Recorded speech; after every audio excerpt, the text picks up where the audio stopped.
Okay everyone, hello and welcome back. It's Terry, and I am going to do this video and point out my list of must-have superstar orchid hybrids.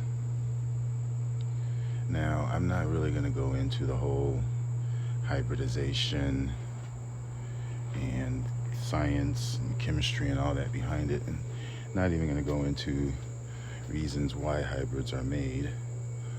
There are lots of reasons: flower count, color, ease of culture, color. There's lots of reasons, but I'm not even going to go into those. I'm just going to tell you what I think for me and my sort of what draws me in. I have a list of my must-have orchid hybrids, and they are not in any particular order, but what I am starting off is probably one that is one of the most well-known, and that would be BC Richard Mueller, which is a primary hybrid. And my Richard Mueller is not in bloom, and it looks really sad, but this is the plant. I will show you pictures. Richard Mueller is very widely used in hybridization. I have already done a video which I'll link if you haven't seen it, of some of the Richard Mueller hybrids that I have. There are so many of them.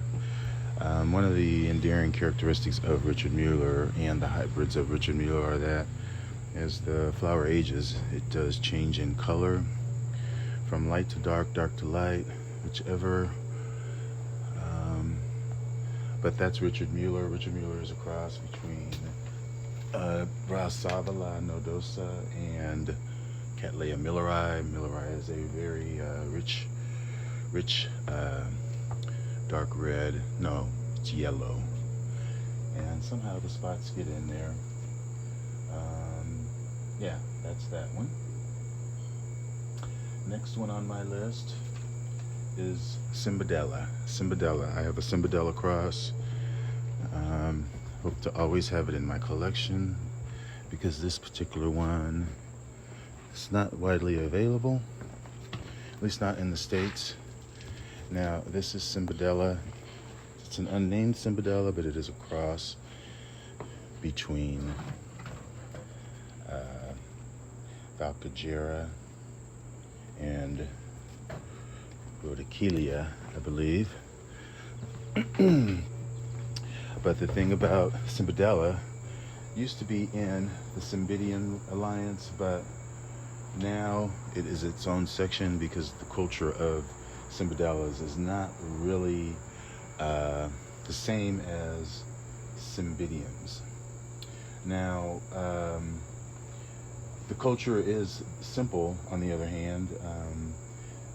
Does not need a cooling off or dry period like some Cymbidiums do, and they should not be exposed to temperatures below 59 degrees. They do best in a fairly moderate light situation with some shade. Their leaves are very prone to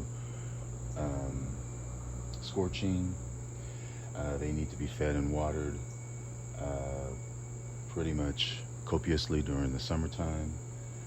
They do require to be watered all year round, but a little bit less in winter. They do not require any sort of a dry rest. They are epiphytic, so they prefer to be potted in a porous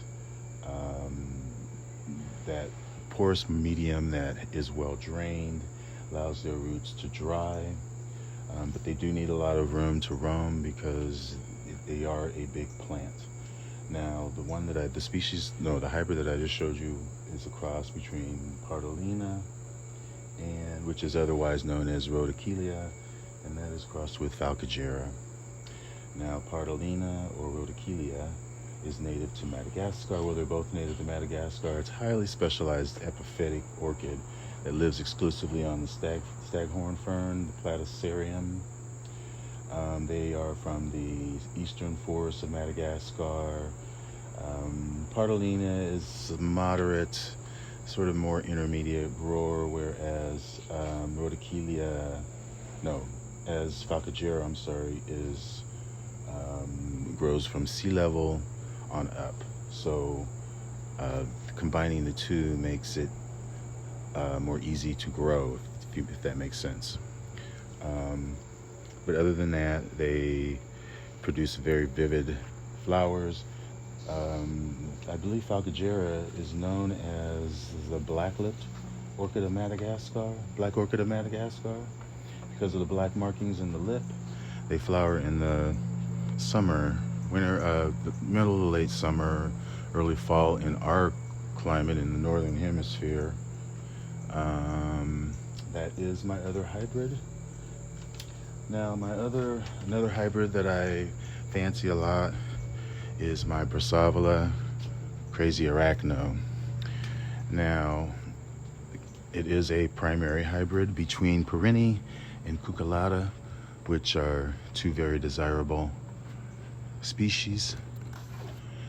Cucullata being the fringe-lipped Brassavola. This is my Crazyarachno right here. I did have a giant one that was on a big wood cork slab. When the time came for me to remount it, I did end up saving this piece of it, and I gave some of it away. I love the flowers. They do show both of the parents, and again, it is a hybrid of two very desirable species. Perrinii is my favorite, very close with cucullata. Cucullata is the bizarre one of the bunch with the frilly lip. Now, another one of my favorite hybrids would be one that I just got, and that is my Dendrobium Adora Nishi right here, which is a cross between Dendrobium alexandrae and Dendrobium spectabile. Now, another good thing about these hybrids is it makes it a little bit easier to grow the species. Sometimes they do, especially when you can't grow one or the other. Sometimes when you combine the two, it makes it a little bit easier. Now, in this case, I have an alexandrae that I have been pointing out that is just starting to put up some new growths, but spectabile has always been a little bit more difficult. Well, both of them, more or less. And if I get another spectabile, I would definitely have to mount that. That is one of those laturias that I have been saying or preaching about that are a little bit more on the finicky side. They like highlight and they like water while they're growing and water year-round, but once the growths mature, they like a little bit less, almost to the point of you would probably say it would be a dry rest until new growths are formed. But at that same time, they still like the humidity, they still like the light, if that makes any sense, and they still occasionally get misting, so they're not devoid of moisture at all. So, and that makes them a little bit finicky, and plus they both like to be on the intermediate side, more intermediate, because they grow more high up in the mountains, on the slope of the mountains, as opposed to at sea level, so the temperature range is a little bit more restrictive. So having a hybrid sometimes makes them a little bit easier. Now, this is just a baby, both of these species. The last plant of this that I had, I've only had one. It was probably 3.5 feet tall, and it takes that long for it to bloom, but it is well worth the wait for those curly, frilly flowers. This is my alexandrae. This is bloom size alexandrae, but spectabile does get a lot bigger. Sometimes, though, the two are often confused and grouped together. Other hybrids that I would say very close running, I would say Toshie is another Dendrobium hybrid that is very desirable. I don't have one of those, but if I see one, a nice one, I would get it, definitely. Now, switching keys to another genus, I'm going to move over to this section and this plant back here.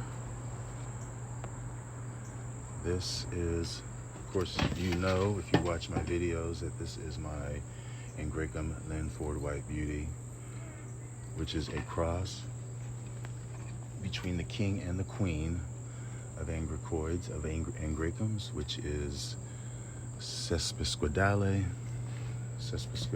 right here, the king, and magdalenae, queen, which is back there. This generally flowers in the fall. Again, it likes year-round moisture, high humidity, and warmth year-round. A little bit less in the winter. After they bloom, they generally bloom in the fall. And as I always say, the more leaves they put up at the top, the more flowers they will have on the spike, although these generally have maybe one or two per inflorescence. This is newly repotted, but you can see the roots have not stopped producing. And this is from Madagascar, of course. I believe it's from the eastern side of Madagascar. Maybe this, okay, I'll just leave it there without having to guess.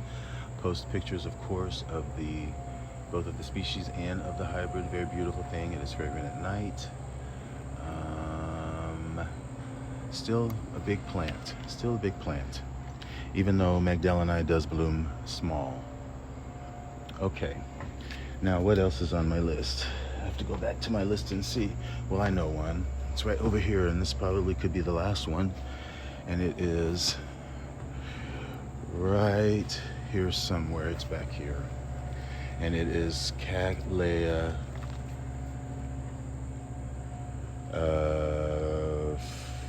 Luteo. What is it called? Well, this is the cross.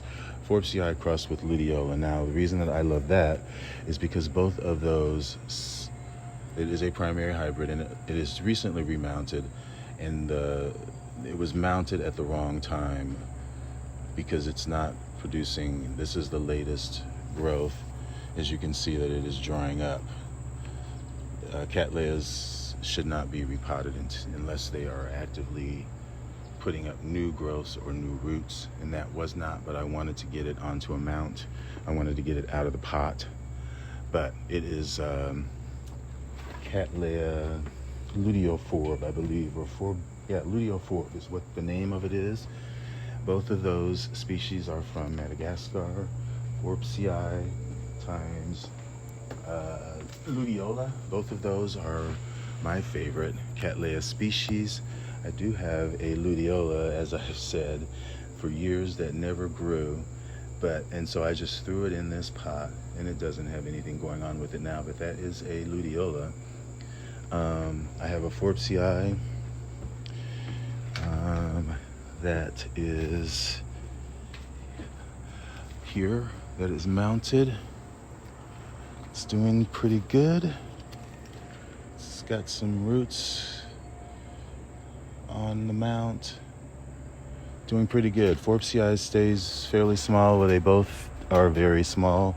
Luteola is a miniature. Forbesii can get to be about a foot long.